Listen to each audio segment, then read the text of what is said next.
तर नमस्कार मित्रांनो, आज वार आहे गुरुवार आणि आम्ही चाललो आहे बिद्री कारखान्यावरती असणाऱ्या दत्तगुरू महाराज यांच्या मंदिराला दर्शनाला. मंदिर तसं बघायला गेलं तर लहान आहे मित्रांनो, पण दिसायला अतिशय सुंदर आहे. मंदिराच्या आतमध्ये प्रवेश करताच उजव्या बाजूला तुम्हाला महादेवांची अतिशय सुंदर अशी पिंडी बघायला मिळते मित्रांनो.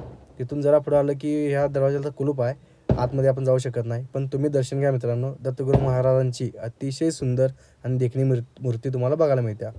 बोला श्री स्वामी समर्थ महाराज की जय, दत्तगुरू महाराज की जय. दिगंबरा दिगंबरा श्रीपाद वल्लभ दिगंबरा, दिगंबरा दिगंबरा श्रीपाद वल्लभ दिगंबरा. तिथं दत्तगुरू महाराजांचं दर्शन वगैरे घेतलं मित्रांनो आणि तिथून आम्ही निघालो ते म्हणजे आपल्या आदमापूरला बाळूमामांच्या दर्शनासाठी. आता आता जे जे लोक आदमापूरला येतात त्यांना काही वेगळं सांगायची गरज नाही, पण जे येत नाहीत त्यांनी मित्रांनो तुम्ही पण दर्शन घ्या मित्रांनो. बाळूमामा देवस्थान अतिशय भारी, अतिशय मनमोहक, अतिशय सुंदर वातावरण. बोला बाळूमामांच्या नावानं चांग भलं, बाळूमामांच्या नावानं चांग भलं.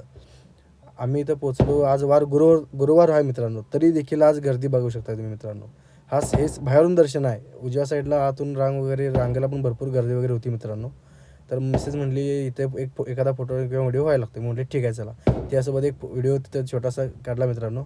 आता मंदिराच्या बाहेर आला की हॉटेल रुक्मिणी पॅलेस म्हणून लागतं आहे, त्याच्या बाहेरच अतिशय सुंदर अशी बाळूमामांची मूर्ती आहे बघा मित्रांनो. मग तिथून झालं दर्शन वगैरे घेतलं. मग मिसेस म्हटली काय तर नाश्ता करायला लागतो आहे. मग पहिला थोडं पुढं आलो, नाश्ता केला, डोसा वगैरे खाल्ला आणि तिथून लागलो परतीच्या प्रवासाला. व्हिडिओ आवडला असेल तर लाईक नक्की करा.